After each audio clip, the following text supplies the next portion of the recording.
I asked this earlier, too. How do you unlock the passing game? 37937.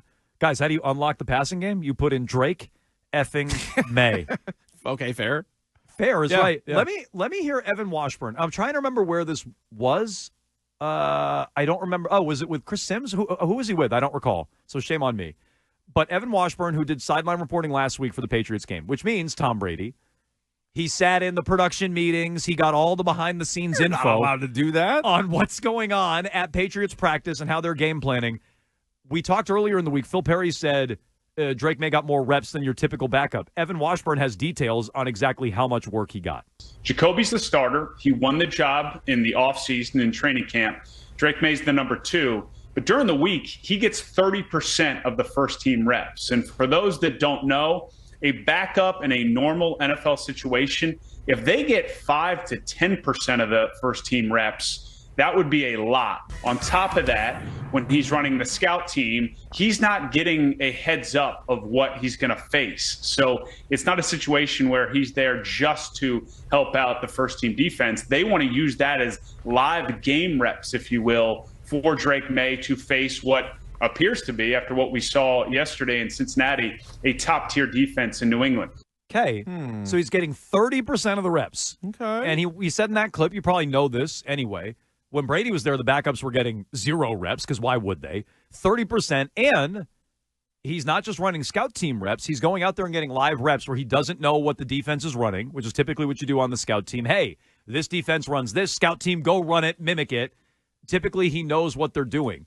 Or a backup quarterback would know that. He doesn't. Or you're running their plays. You're not running your plays. Exactly. Yeah, so they're running his plays against the live defense, and they're putting him to the test. Now, he wouldn't commit to a timeline.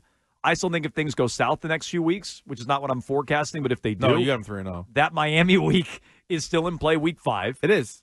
But it sounds like they're giving him more reps than normal. They're still not fully sold on Jacoby Brissett, and it's a pretty aggressive plan for Drake Maye. So if you are like that texter, hey, unlock the passing game, get Maye in there, I still think that's right around the corner, assuming they hit a rough patch at any point. Well, I kind of read it now as maybe the win-loss record doesn't matter as much. Like, maybe they could be a decent team, and they still make the change. You know who did that? The Dolphins. Right, exactly. We talked about 100%. this with Tua and Fitzpatrick. And then Flores kind of butchered that, and then, Fitzpatrick won a couple games later, went to Tua, then they kind of yo-yoed him, and then there were some injuries, and that really did become quite a bit of a mess. But we don't know exactly what the plan is, but they've always referenced this plan that they had for Drake Maye. And maybe it was just, hey, we're going to get him ready. We're going to get him ready during the season as well.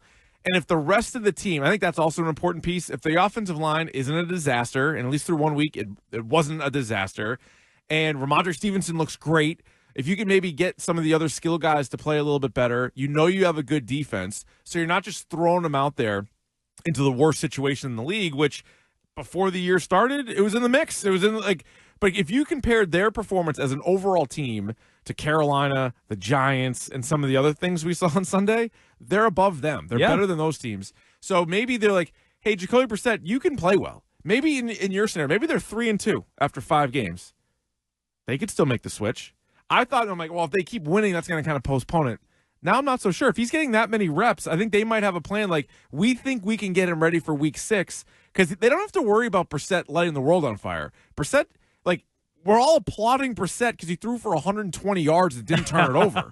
That is such an insanely low bar. And he's lucky he didn't turn it over. And he's not Mac Jones. Right. So that is a big bonus. But if he plays like that and they win these close games, the Patriots know Gerard Mayo, even though he's a defensive guy, and Alex Van Pelt, even though he's a run guy, he knows that they drafted this guy 3rd overall. You do need to be able to throw it. Even if it's Drake Maye handing the ball off a lot, you need that threat to pass. You think if they're 3-2, they could still make the change? I would love to believe that. I don't believe that. If they're 3-2 and they're winning games, they'll keep their hands at 10-2, and they will leave Jacoby Brissett in there. That's what I think. What if it's still $120 like every game? They'll keep Brissett in there. I think that you could see the switch because they say, listen, we got it. We're getting by. We joked, was it last week, about that year Tim Tebow won all those games? Yeah. And how are they doing this? They knew it wasn't sustainable, and that was a different scenario. Now you have the 3rd overall pick sitting there, and let's say he might be looking great in these practices. We don't know. We're not there. But if he's getting 30% and he's looking like the better guy, at some point you owe it to the team, the 3-2 team or the 4-2 team, whatever their record might be, to say, hey, we're actually better than we thought. and we might be able to improve and upgrade quarterback, like I think you have to do it. Yeah, so you can jump in on this, 617-779-7937.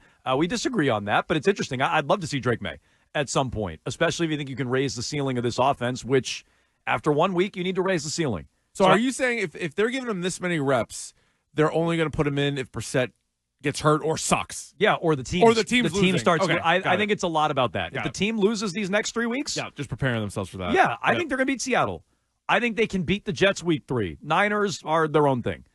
But I think they can win these games. If they don't, and I'm wrong and they're 1-3, then I think they'll make the switch. But I think it has a lot to do with the team's success. So we disagree on that. But how do you unlock the passing game? What's the timeline for Drake Maye? How do they beat Seattle this weekend? And what's the point total they need to beat Seattle this weekend? You can jump in on all of it. We've covered it through the first 40-plus minutes here on Jones and Keefe on WEEI.